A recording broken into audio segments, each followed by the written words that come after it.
Wakazi wa vijiji vya Ngoliba na Mavoloni katika eneo bunge la Thika Unagatanga wanaitaka serikali kuchukua hatua za haraka kukarabati daraja la Ngoliba lilogharimu shilingi milioni 25 kujengwa mwaka 2022 baada ya kuanza kuonesha hitilafu za kimuundo. Daraja hilo ambalo lilikomesha pia miaka ya utegemezi wa mitumbwi ya muda kuvuka mto linaripotiwa kupata changamoto za kimuundo, huku upande mmoja ukianza kuzama, hali ambayo inazua hofu ya usalama wa watumiaji. Kulingana na wakazi, daraja hilo pia limekuwa kiungo muhimu kati ya jamii hizo mbili, likirahisisha usafiri wa kila siku, biashara na upatikanaji pia huduma muhimu.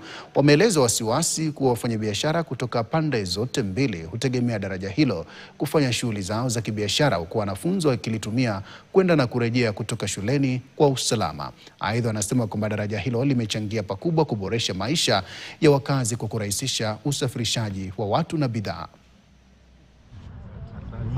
Kizazi ya nyuma yangu ndio nahitajika kwenye hii daraja.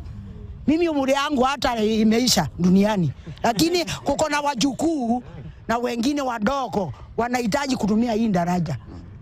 Mimi upita hii daraja kwa mwezi hata naweza malizanga mwezi bila kupitia, lakini kuko na watoto wanaenda shule pande hii.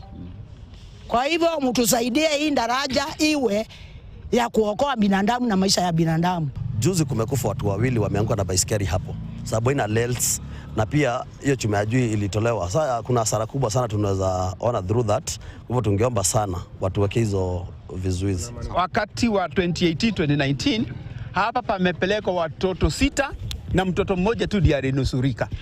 So hawa 5 walipelekwa na maji.